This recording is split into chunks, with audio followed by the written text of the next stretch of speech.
Ben, dicía que as últimas eleccións europeas foron hai 5 anos, en 2009 foi cando mandamos para Bruxelas a Ana. Realizáronse nun contexto no cal a crise do capitalismo se comezaba a manifestar con máis virulencia no continente europeo. Naquela altura, o discurso dominante na Unión Europea era que a crise era algo que viña de fora, que viña dos Estados Unidos e das hipotecas subprime, e que a Unión Europea, que posuía o euro, que estaba daquela novo do trinque, posuía os instrumentos de solidariedade e de cohesión económica e social, iría funcionar de outra maneira, iría actuar como unha especie de escudo contra a crise. Dicíase tamén que a crise era de carácter financeiro e que estaba xerada por unha serie de excesos especulativos. A mesmo houbo quen prometeu que había que moralizar o capitalismo. Sabes quen foi ese? Nicolas Sarkozy, o que dixo que o capitalismo debía ser moralizado. 5 anos máis tarde vanse celebrar unhas novas eleccións europeas que eu creo que revelan en boa medida a falsidade daquelas premisas. A crise non veu de fora e a crise non é simplemente unha crise financeira, unha crise de débedas soberanas. A crise nace do propio interior do sistema, é unha crise de sobreproducción e de sobreacumulación que pon de manifesto as propias contradicións e os propios límites do capitalismo. E é por iso tamén polo que atinxe con máis dureza un espazo de integración capitalista como é a Unión Europea. Precisamente eu creo que a evolución da Unión Europea, que explicou moi ben agora Ana cos últimos tratados durante estes últimos 5 anos, permiten revelar a súa verdadeira natureza, o seu verdadeiro feitío.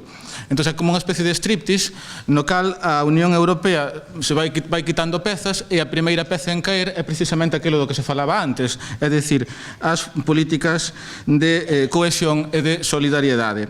As principais potencias da Unión construíron unha especie de cordón sanitario composto polos países máis débiles ou máis dependentes e concretado en escenarios de absoluta desolación económica e social como que vivimos agora en Galiza cunha taxa de desemprego do 21,96% e con datos absolutamente demoledores como os que expuxo moi ben Paco anteriormente.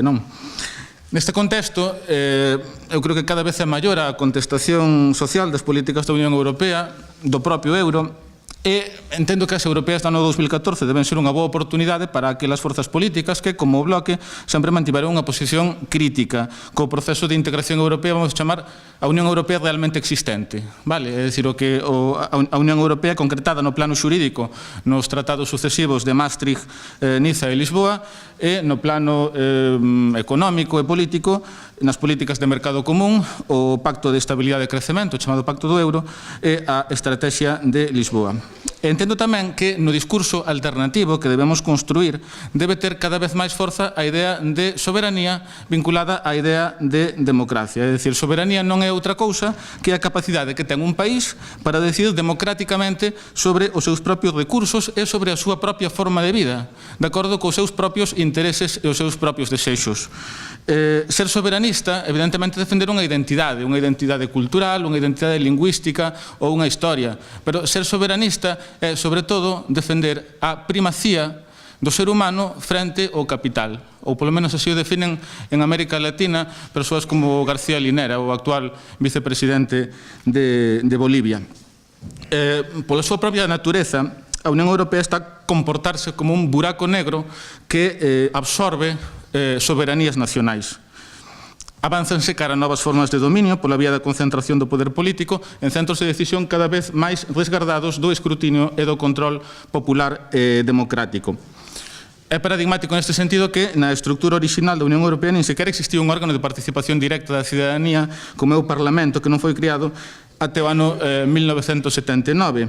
É certo que foi aumentando as súas funcións, pero tamén é certo que a día de hoxe segue sen ter a función principal dun Parlamento. Desde que estes foron inventados no século XIII, non se sabe se en Inglaterra ou no reino galaico leonés, que están agora discutindo sobre iso. A función principal dun Parlamento é presentar e votar leis. E hoxe en día o máximo que existe é un sistema de codecisión coa Comisión, que é un órgano absolutamente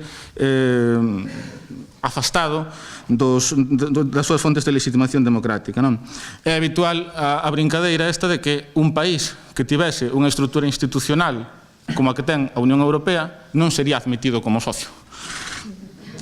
Na práctica, esta Unión Europea insertase nunha lógica económica que algúns autores definen como un capitalismo monopolista multiestatal, no cal funciona como unha especie de superestado construído por estados que formalmente son independentes, mas que están privados dos seus instrumentos financeiros, económicos, fiscais ou de decisión política, é dicir, privados dos instrumentos propios da súa soberanía.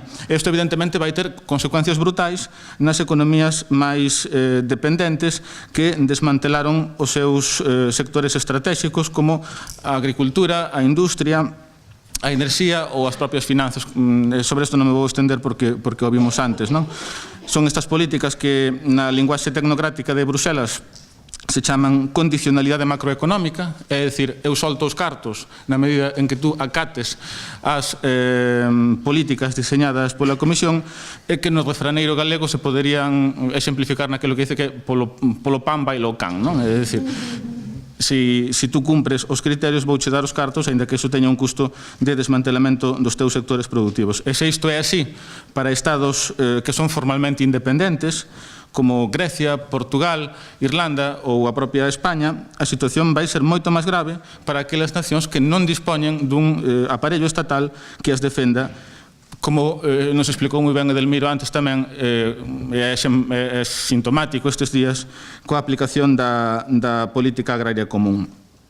En este sentido, eu quero salientar que a Unión Europea nunca foi un espacio propicio para as nacións sin Estado. Mais alá do Comité das Rexións, que non deixa de ser un órgano consultivo, en no cal o café para todos funciona de forma pois incluso peor que no Estado español, porque aí están misturadas rexións, cidades, nacionalidades, nunca tivo un auténtico poder de decisión.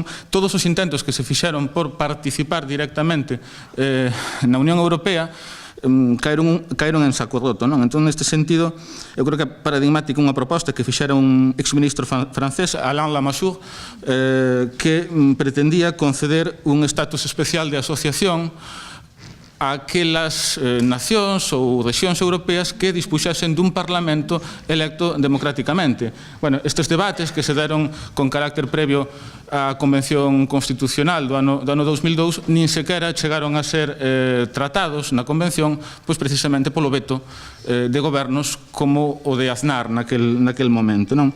E hoxe en día os países que contan con procesos soberanistas ou independentistas máis avanzados xa evidentemente non van por esa liña, senón que a discusión vai ser si a declaración de independencia, no caso de Escocia ou Cataluña, por exemplo, vai supor o que se chama alargamento interno, é dicir, si polo feito de ser en parte os seus cidadáns ou de seren cidadáns europeos os futuros cidadáns escoceses ou cataláns, xa ese país entra na Unión Europea, si teñen que sair e solicitar de novo a adhesión, ou mesmo si lles compensa quedar fora, como están actualmente Noruega, Suiza ou Liechtenstein, que non forman parte da Unión Europea, pero que si forman parte da EFTA, do Consello de Europa e de outro tipo de organismos sin que lle supoña un especial trauma, non? E vou finalizar xa a miña intervención falando de mitoloxía grega.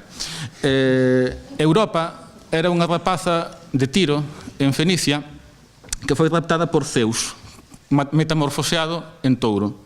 Entón, eu creo que o que temos que explicar, o que todo o mundo debe saber, é que nós estamos a favor de Europa. De quen estamos en contra é do touro que a ten secuestrada. E ese touro, eu creo que se asemella moito o touro das finanzas que é adorado en Wall Street e que parece que non lo queren meter.